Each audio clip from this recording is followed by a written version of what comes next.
Ito bago kong kuha, oh. Yan.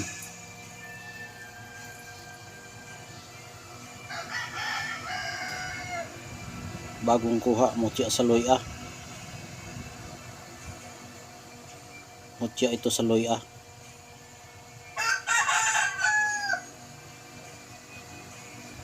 Yan.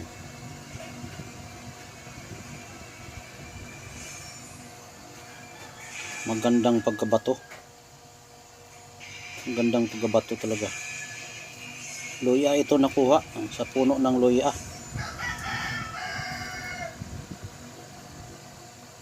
Maraming mga gabay. Yan, oh, may mga gabay, oh.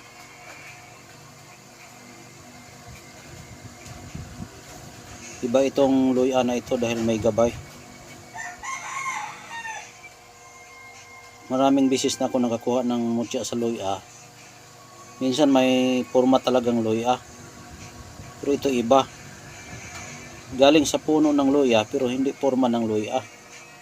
Pero ang kulay niya loya, pati yung balat niya. May loya kasi dito sa amin. Tapos hinarbis namin, tapos sinugasan. Ito po ang nakahalo doon. Bato. Pero kung tingnan mo, may mga gabay siya na bato na loya. Ayan, oh. Mata, bibig, oh. Dito ka rin magtingin. Mata, ilong, bibig. Dalawang mata. Tapos yung dyan niya, ulo niya, may butas. O yan, tingnan mo ang gabay niya. O.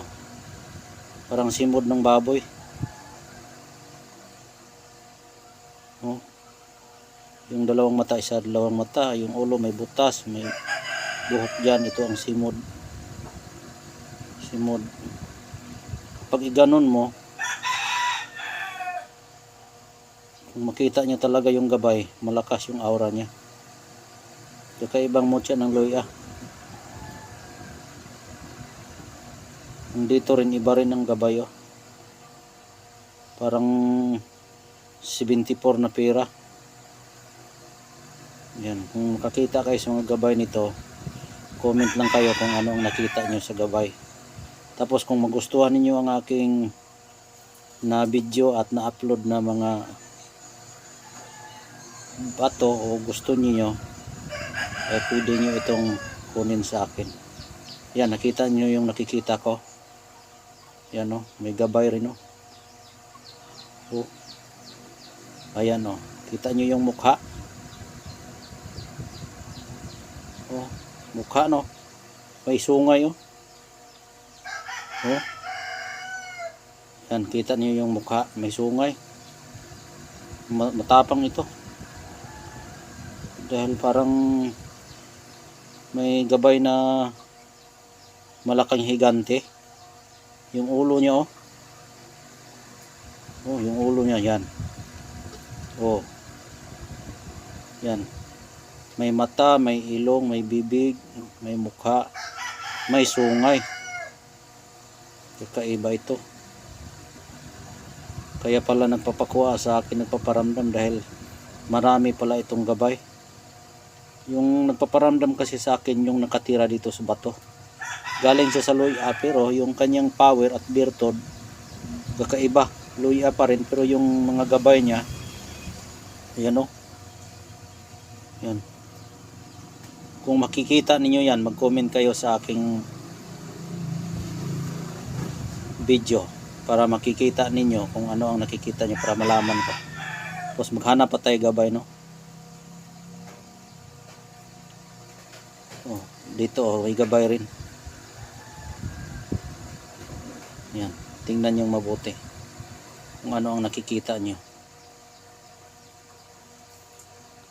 Ang daming gabay itong klaseng mutya na ito. Ang daming espiritu na nakatira dito. Kaya pala nagpapakuha sa akin dahil maraming responsibilidad ang batong ito. Hindi basta-basta bato lang. Mayroon talagang imahe na nakatirik at nakatatak dito sa batong ito. Yan, oh. May bibig, may isang mata. May bibig, isang mata. Pero dito, mata niya sa gitna, yung bibig niya, oh. Yan. Kaiba rin, oh. Maghanap pa tayo ng ibang gabay. O yan. Iba rin ang mukha na ating nakikita. Maghanap pa tayo ng ibang mukha. Maraming gabay itong batong ito. Hindi basta-basta itong bato na ito. O yan, o. Kita ninyo? O, para siyang ano. O, nakikita niyo ba? May mata, may bibig. Ito mata, bibig. Ang bibig yan, mata, bibig. Yung may tatak siya la letter A. AY. O kung pag iganon X. Kung pag iganon Y. O, di ba? Tapos kung tingnan niyo yung nakatira diyan, ganun, o, pag ganon, may tao. Parang Doraemon. Parang Doraemon yung bato. O, yan. Nga napatay gabay. Ang daming gabay itong batong ito. Ayan, o, may gabay rin. O, may tao rin, o. O, yan, mata, bibig, o. Iba-iba ang style sa batong ito. Kada ikot ng pagkabato niya, may mga nakatira.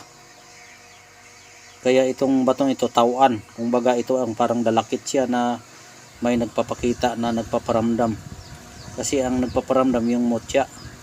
Ayan, o. Iba na naman ang gabay, o. Mata, bibig. O. Ibang itsura naman. Ang daming gabay, o. Hanap pa tayo gabay.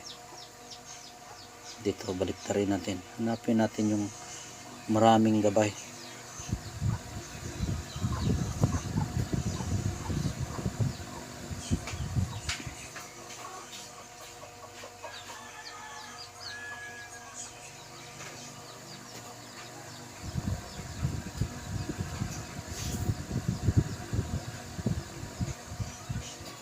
Yun ang mga gabay nating nakikita. Basta-basta itong motya ng ikutin natin, ha. Motya ito ng loya. Kuha ko po ito sa puno ng loya. Ito. Kasi nag-harvest kami ng puno ng loya. Hinugasan namin. At nakita ko po ito sa puno ng loya. Hilain kasi yung loya. Tapos nakadikit ito sa loya. Hinugasan namin. Kasing hawig talaga sa mukha ng loya. Tapos pag amoyin mo ito, amoy loya talaga. Dahil sa loya siya nakatira sa puno mismo ng loya. Maraming gabay itong bato. Tapos hindi ito basta-basta bato lang. Dahil makikita nyo naman kung ano ang itsurang pagbato. Kung ordinaryo ba at hindi. Ayan. Malakas talaga. Ang gamit po nito ay maganda ito sa pangtanggal sa mga panuhot. Maganda sa pangpagamot ito sa katawan. Ibabad mo lang ito sa tubig, lagyan ng aligam-gam ng tubig, tapos inumin sa may mga sakit. Mawala ang mga sakit dito. At may halo din itong swerte dahil nga ang loya hindi talaga pwedeng maiwan sa mga pagkain. Dahil yan ang palaging ginagamit sa pagluluto. Kaya iyan ay may halo itong pampaswerte na lumay-lumay. Kaya itong batong ito hindi lang basta-bastang bato o motya na loya. Malaki ang responsibilidad sa loya. Dahil ang loya araw-araw ay pwedeng magamit. Yan, hanggang dito na lang po. Maraming salamat. Kung anong nakikita nyo kanina sa mga gabay na ating tinitingnan, mag-comment lang kayo para malaman ko kung ano ang nandito. At kung gusto niyo, mag-message kayo sa akin para mapasayo itong aking motya ng loya. Hanggang dito na lang. Maraming salamat. God bless po sa inyong lahat. Bye bye. Ingat po kayo palagi.